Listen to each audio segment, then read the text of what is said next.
इंदौर की पांडुगा पुलिस ने फर्जी प्रमाण पत्र बनाने वाले गिरोह का पर्दाफाश किया है। यह गिरोह फर्जी आधार कार्ड, वोटर आईडी कार्ड और जाति प्रमाण पत्र, मार्कशीट एवं अन्य दस्तावेज बनाकर देते थे। फिलहाल पुलिस आरोपियों से पूछताछ कर रही है। कुछ समय पूर्व थाना बाणंगा क्षेत्र में प्रियांशी इंटरप्राइजेस से कुछ लोगों को पकड़ा गया था, जिनके द्वारा फर्जी आधार कार्ड, मार्कशीट, जन्म प्रमाण पत्र, वोटर आईडी, आयुष्मान कार्ड, इस प्रकार के फर्जी दस्तावेज तैयार किए जाते थे। संबंधित मामले में पुलिस द्वारा प्रकरण पंजीबद्ध किया गया और विवेचना के दौरान इसमें कई लोगों को अभी तक गिरफ्तार किया जा चुका है। अभी जो विवेचना चल रही थी उसमें कुछ जानकारियां और जब सामने आई तो उसमें स्पष्ट हुआ कि रोहित, जो कि पालिया का रहने वाला है, और आकाश नाम के व्यक्ति, जो कि अशोका गार्डन भोपाल का रहने वाला है, इनके द्वारा लगभग यूपी और बिहार के 100 से अधिक जन्म प्रमाण पत्र बनाए गए हैं। इस पर से दोनों आरोपियों को पुलिस द्वारा गिरफ्तार किया गया है। उनके से और जो पूछताछ हुई तो उनके से पता चला कि उनके द्वारा आयुष्मान कार्ड और अन्य प्रकार के कार्ड जो बनते हैं उनमें भी कई प्रकार के दस्तावेज बनाए गए हैं। साथ ही साथ इनके द्वारा सांवेर की पंचडेरिया ग्राम पंचायत जो है, वहाँ के लगभग 90 से 100 जन्म प्रमाण पत्र भी फर्जी तरीके से बनाए गए हैं।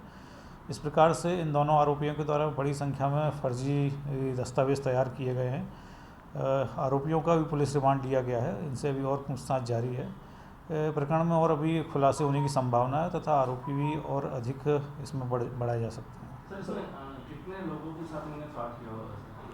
अभी जो प्रारंभिक की जानकारी, उनके जो दस्तावेज थे, मोबाइल थे और जो अन्य चीज़ें थीं जिससे लोग स्कैन करके चीज़ें बनाते थे, इसमें अभी लगभग 100 से अधिक जन्म प्रमाण पत्र प्राप्त हुए हैं। साथ ही साथ कुछ आयुष्मान कार्ड भी प्राप्त हुए हैं, जिनके बारे में जानकारी एकत्रित की है। आयुष्मान कार्ड क्या आयुष्मान कार्ड तो वो सब अलग अलग जिसकी जैसी ज़रूरत रहती थी उसका रेट लगभग 2000, 3000, 5000 इस प्रकार का, जो जिसकी जैसी आवश्यकता थी उसके आधार पर उनसे पैसे लेते थे। और लगभग इनके द्वारा 1 वर्ष हो गया इस प्रकार के कार्य। जो महिला गिरफ्तार हुई उसका क्या रोल है? अभी महिला से ही सब पूछताछ चल रही है। इसमें क्या बाहर का भी कोई लोगों से कांटेक्ट किया? जांच जारी है। उसमें अभी जो 2 आरोपी हैं उनसे पूछताछ चल रही है। इसमें इंदौर में बुधवार को पुलिस कर्मियों के लिए 1 दिवसीय प्रशिक्षण कार्यशाला का आयोजन किया गया, जिसमें उन्हें mobile phase forensic and analytics application की जानकारी दी गई। एडिशनल एसपी मुख्यालय मनीषा पाठक सोनी के अनुसार एससीआरबी द्वारा अपराधियों का डाटा को मर्ज करके विवेचना के कार्य को आसान कर दिया है। इस एप्लीकेशन की मदद से किसी भी अपराधी के बारे में उसके फोटो को स्कैन करके उसकी आपराधिक पृष्ठभूमि, उसका पता तथा उसके बारे में कई महत्वपूर्ण जानकारी प्राप्त कर सकते हैं। जी, मध्य प्रदेश पुलिस मुख्यालय के द्वारा एक विशेष मोबाइल एप्लीकेशन तैयार किया गया है, जिसका नाम face forensic analytics software mobile application है। ये एप्लीकेशन पुलिस कर्मचारी और अधिकारी अपने मोबाइल्स में डाउनलोड करेंगे और उसके ज़रिए विशेष सुविधा ये प्राप्त होगी कि उसमें मिसिंग पर्सन हो या अनआइडेंटिफाइड डेड बॉडीज़ का मिलना हो, गुमशुदा बच्चे हों या दस्तयाब बच्चे हों, गैंग के बारे में जानकारी या किसी क्रिमिनल के बारे में जानकारी उसका फ़ोटो के आधार पर सर्च की जा सकेगी।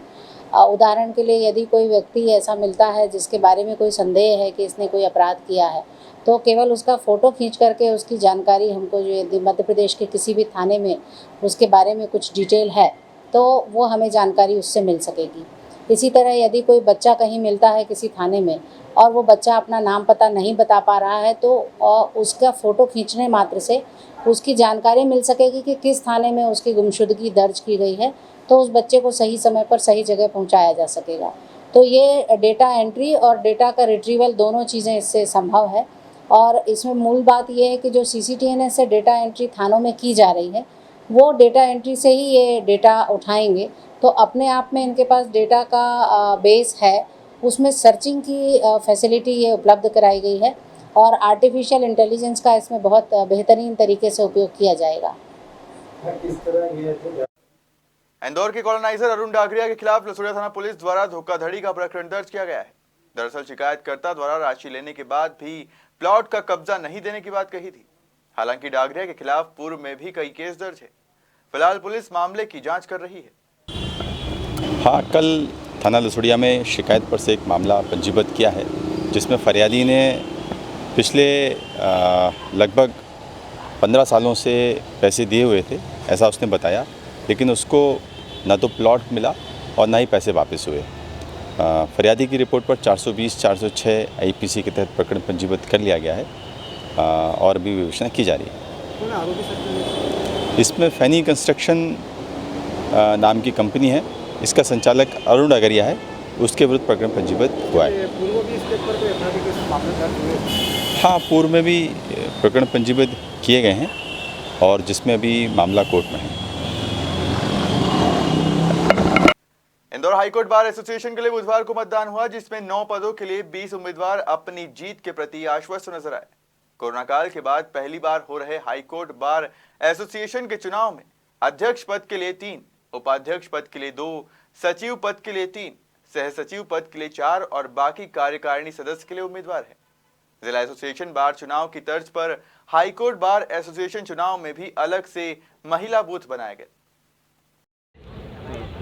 सर, आज हाईकोर्ट बार एसोसिएशन के चुनाव हो रहे हैं। सर, कितने पदों पर उम्मीदवार हैं और कितने मतदाता हैं जो वोटिंग करेंगे आज 29 सितंबर को हाईकोर्ट बार एसोसिएशन के चुनाव में 9 पदों के लिए 20 उम्मीदवार मैदान में हैं। इसमें अध्यक्ष पद के लिए 3, उपाध्यक्ष पद के लिए 2 और सचिव पद के लिए 3, सह सचिव पद के लिए 4 और बाकी कार्यकारिणी सदस्यों के लिए उम्मीदवार हैं। अध्यक्ष में सूरज शर्मा जी और मनीष यादव जी और अनिल ओझा जी तीनों प्रत्याशी हैं और अभी वोटिंग चल रही है। इस समय सभी अभिभाषक अपने अपने मतों का अधिकार का इस्तेमाल करके और वोट कास्ट कर रहे हैं। कितने मतदाता हैं सर? तकरीबन 1499 मतदाताओं की सूची है जो आज वोट डाल रही हैं यहाँ पर। महिला बूथ भी कुछ अलग से बनाया है जी? महिला बूथ भी अलग से बनाया गया है क्या? पी को बूथ जैसे हाई जिला कोर्ट में जी, ऐसा एक बूथ का यहाँ पर है अंदर, जिसमें सभी को और सभी सीनियर एडवोकेट्स के लिए भी इजी फैसिलिटीज़ है। सभी के लिए एंट्री वगैरह के लिए किसी को कोई परेशानी किसी रूप में सामना नहीं करना पड़ रहा है और पूर्ण व्यवस्थाओं का सभी व्यवस्थाओं का पूर्ण रूप से ध्यान रखा गया है यहाँ पर। तो कोरोना की गाइडलाइन का किस तरह से पालन किया जा रहा है? देखिए, मास्क सभी के लिए कंपलसरी है, मास्क सभी कर रहे हैं और जैसे कि वोटर्स 1499 है तो अपने अपने समय के अनुरूप हिसाब से सभी का आना जाना हो रहा है। तो ऐसी कोई विशेष भीड़ अंदर वोटिंग काउंटर्स पे नहीं है, वेटिंग नहीं है, आराम से वोटिंग हो रही है सभी की। तो कितने सालों में चुनाव हो रहे हैं? ये 2 साल बाद इलेक्शंस हो रहे हैं। कोविड के चलते इलेक्शंस नहीं हो पाए थे, तो 2 साल बाद ये इलेक्शंस हो रहे हैं सर। अपना परिचय देते हैं। मैं एडवोकेट तनुज दीक्षित, मध्य प्रदेश उच्च न्यायालय इंदौर। इंदौर जिले के राव थाने में बड़ी कार्रवाई करते हुए डकैती की योजना बनाते आरोपियों को गिरफ्तार किया है। राव पुलिस को बड़ी सफलता हाथ लगी है। राव पुलिस ने एमराल्ड हाइट्स स्कूल के समीप रेलवे लाइन पर डकैती की योजना बनाते हुए आरोपियों को गिरफ्तार किया है। इन आरोपियों के पास से पुलिस ने धारदार हथियार और डकैती की उपयोग में आने वाले औजार के साथ गिरफ्तार किया है। फिलहाल गिरफ्तार किए गए आरोपियों से पुलिस पूछताछ करने में जुट गई है। एमराल्ड हाई स्कूल है, वहाँ पर रेल की पटरी पे मुखबिर सूचना के द्वारा थाना प्रभारी नरेंद्र जो हैं उनको सूचना मिली कि वहाँ पर कुछ लोग 4-5 लोग जो हैं वो डकैती की योजना बना रहे हैं। तो उसके हिसाब से वहाँ पर उन्होंने रेड मारी तो वहाँ पर एक मोटरसाइकिल और 3 लड़के हमें मुखबिर सूचना में रात के अंधेरे में भी टॉर्च वॉर्च लगा के उन्होंने खोजा और पकड़ा उसको। और ये काफ़ी शातिर किस्म के चोर हैं, इन्होंने पहले भी इस इलाके में चोरी कर रखी थी और ये इन्होंने जिस मोटरसाइकिल से इन्होंने चोरी कर रखी थी उसकी खुद की पीथमपुर थाने में उन्होंने FIR करा रखी थी चोरी की।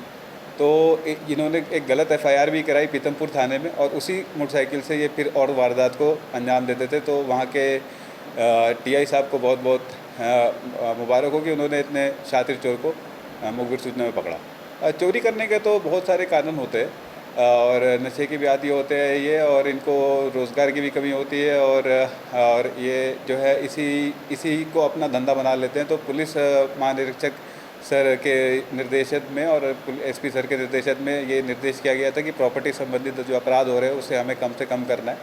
तो इसलिए इसी में हमने इनको पकड़ा है और आगे भी हम लोग ऐसी कार्रवाई करते रहेंगे। जो भी रिकॉर्ड सामने आए इनके आपराधिक रिकॉर्ड भी सामने आए। जो भी इनके हैं, इन्होंने पहले भी चोरी कर रखी है तो इनके आपराधिक रिकॉर्ड भी सामने आए।